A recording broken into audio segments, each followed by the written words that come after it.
यहाँ आने से पहले मैं जिन स्टॉल्स में गया, वहां भी अधिकतर महिलाएं ही थी।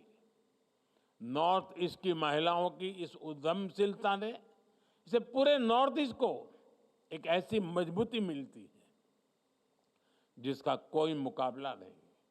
साथियों, अष्टलक्ष्मी की सातवीं लक्ष्मी है जय लक्ष्मी, यानी ये यश और कीर्ति देने वाली है।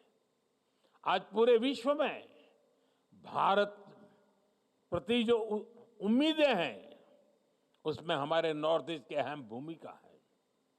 आज जब भारत अपने कल्चर, अपने ट्रेड की ग्लोबल कनेक्टिविटी पर फोकस कर रहा है, तब नॉर्थ ईस्ट भारत को साउथ एशिया और ईस्ट एशिया के असीम अवसरों से जोड़ता है। साथियों, अष्टलक्ष्मी की आठवीं लक्ष्मी है विद्या लक्ष्मी, यानी ज्ञान और शिक्षा। आधुनिक भारत के निर्माण में शिक्षा के जितने भी बड़े केंद्र हैं, उनमें से अनेक नॉर्थ ईस्ट में है। IIT Guwahati, NIT Silchar, NIT Meghalaya, NIT Agartala और आईआईएम शिलोंग, ऐसे अनेक बड़े एजुकेशन सेंटर नॉर्थ ईस्ट में है। नॉर्थ ईस्ट को अपना पहला एम्स मिल चुका है। देश की पहली नेशनल स्पोर्ट्स यूनिवर्सिटी भी मणिपुर में ही बन रही है। मैरी कॉम, वाईचुंग भूटिया, मीराबाई चानू, लवलीना, सरिता देवी, ऐसे कितने ही स्पोर्ट्स पर्सन नॉर्थ ईस्ट ने देश को दिए हैं। आज नॉर्थ ईस्ट टेक्नोलॉजी से जुड़े स्टार्टअप्स, सर्विस सेंटर्स और सेमीकंडक्टर जैसे उद्योगों में भी आगे आने लगा है। इनमें हजारों नौजवान काम कर रहे हैं, यानी विद्या लक्ष्मी के रूप में ये रीजन युवाओं के लिए शिक्षा और कौशल का बड़ा केंद्र बन रहा है। साथियों, अष्टलक्ष्मी महोत्सव नॉर्थ ईस्ट के बेहतर भविष्य का उत्सव है। ये विकास के नूतन सूर्योदय का उत्सव है, जो विकसित भारत के मिशन को गति देने वाला है। आज नॉर्थ ईस्ट में इन्वेस्टमेंट के लिए इतना उत्साह है। बीते एक दशक में हम सब ने नॉर्थ ईस्ट रीजन के विकास की एक अद्भुत यात्रा देखी है, लेकिन यहां तक पहुंचना सरल नहीं था। नॉर्थ ईस्ट के राज्यों को भारत की ग्रोथ स्टोरी के रूप साथ जोड़ने के लिए हमने हर संभव कदम उठाए हैं। लंबे समय तक हमने देखा है कि विकास को भी कैसे वोटों की संख्या से तोला गया। नॉर्थ ईस्ट के राज्यों के पास वोट कम थे, सीटें कम थी, इसलिए पहले की सरकारों द्वारा वहां के विकास पर भी ध्यान नहीं दिया गया। ये अटल जी की सरकार थी जिसने नॉर्थ ईस्ट के विकास के लिए पहली बार अलग मंत्रालय बनाया। साथियों, बीते दशक में हमने मन से प्रयास किया कि दिल्ली और दिल, इससे दूरी का जो भाव है वो कम होना चाहिए।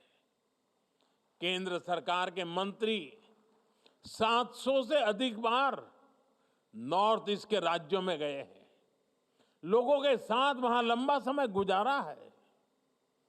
इससे सरकार का नॉर्थ ईस्ट के साथ, उसके विकास के साथ एक इमोशनल कनेक्ट भी बना है।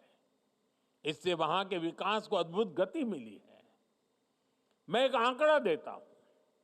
नॉर्थ ईस्ट के विकास को गति देने के लिए 90 के दशक में एक पॉलिसी बनाई गई थी। इसके तहत केंद्र सरकार के 50 से ज्यादा मंत्रालयों को अपने बजट का 10% नॉर्थ ईस्ट में निवेश करना पड़ता था। इस नीति के बनने के बाद से लेकर साल 2014 तक जितना बजट नॉर्थ ईस्ट को मिला है, उससे कहीं अधिक हमने सिर्फ बीते 10 सालों में दिया है। बीते दशक में एक स्कीम के तहत ही 5 लाख करोड़ रुपए से अधिक नॉर्थ ईस्ट में खर्च किया गया है। ये नॉर्थ ईस्ट को लेकर वर्तमान सरकार की प्राथमिकता दिखाता है। साथियों, इस स्कीम के अलावा भी हमने कई बड़ी स्पेशल योजनाएं नॉर्थ ईस्ट के लिए शुरू की है। PM divine, special infrastructure development scheme और नॉर्थ ईस्ट वेंचर फंड। इन स्कीम से रोजगार के अनेक नए अवसर बने हैं। हमने नॉर्थ ईस्ट के इंडस्ट्रियल पोटेंशियल को बढ़ावा देने के लिए उन्नति स्कीम भी शुरू की है। नए उद्योगों के लिए बेहतर माहौल बनेगा तो नए रोजगार भी बनेंगे। अब जैसे सेमीकंडक्टर का सेक्टर भारत के लिए भी नया है, इस नए सेक्टर को गति देने के लिए भी हमने नॉर्थ ईस्ट को, असम को चुना है। नॉर्थ ईस्ट में जब इस प्रकार की नई इंडस्ट्री लगेगी तो देश और दुनिया के निवेशक वहां नई संभावनाएं तलाशेंगे। साथियों, नॉर्थ ईस्ट को हम इमोशन, इकोनॉमी और इकोलॉजी, इस त्रिवेणी से जोड़ रहे हैं। नॉर्थ ईस्ट से हम सिर्फ इंफ्रास्ट्रक्चर ही नहीं बना रहे, बल्कि भविष्य की एक सशक्त नींव तैयार कर रहे हैं। बीते दशकों में नॉर्थ ईस्ट की बहुत बड़ी चुनौती रही थी कनेक्टिविटी। दूर सुदूर के शहरों में पहुंचने के लिए कई कई दिन और हफ्ते लग जाते थे। हालत ये थी कि ट्रेन की सुविधा तक कई राज्यों में नहीं थी।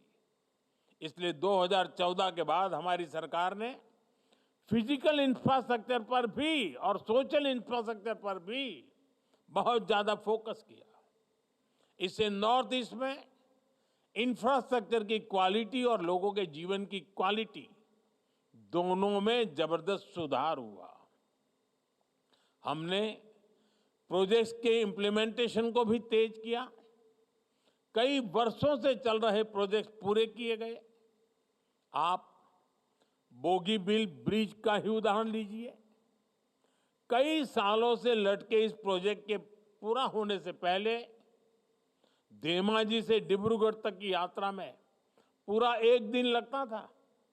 आज एक आधे घंटे में ही ये सफर पूरा हो जाता है। ऐसे कई उदाहरण मैं दे सकता हूं।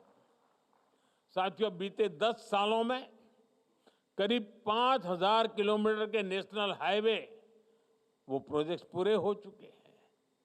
अरुणाचल प्रदेश में सेला टनल हो, Bharat Myanmar Thailand trilateral highway हो, नागालैंड मणिपुर और मिजोरम में बॉर्डर रोड्स हो, इससे एक सशक्त रोड कनेक्टिविटी का विस्तार हो रहा है।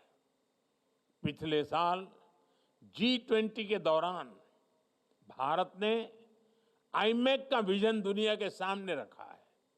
आईमेक यानी Bharat middle east Europe corridor, Bharat के नॉर्थ ईस्ट को दुनिया से जोड़ेगा। साथियों, नॉर्थ ईस्ट की रेल कनेक्टिविटी में कई गुना वृद्धि हुई है। अब नॉर्थ ईस्ट के राज्यों की सभी राजधानियों को रेल से कनेक्ट करने का काम पूरा होने वाला है। नॉर्थ ईस्ट में पहली वंदे भारत ट्रेन भी चलने लगी है। बीते 10 वर्षों में नॉर्थ ईस्ट में एयरपोर्ट्स और फ्लाइट्स की संख्या लगभग दोगुनी हो गई है। ब्रह्मपुत्र और बराक नदियों पर वाटरवे बनाने का काम चल रहा है। सबरूम लैंड पोर्ट से भी वाटर कनेक्टिविटी बेहतर हो रही है। साथियों, मोबाइल और गैस पाइपलाइन कनेक्टिविटी को लेकर भी तेज गति से काम हो रहा है। नॉर्थ ईस्ट के हर राज्य को नॉर्थ ईस्ट गैस ग्रिड से जोड़ा जा रहा है। वहां 1600 किलोमीटर से अधिक लंबी गैस पाइपलाइन बिछाई जा रही है। इंटरनेट कनेक्टिविटी पर भी हमारा जोर है। नॉर्थ ईस्ट के राज्यों में 2600 से अधिक मोबाइल टावर लगाए जा रहे हैं। 13,000 किलोमीटर से अधिक का ऑप्टिकल फाइबर नॉर्थ ईस्ट में बिछाया गया है।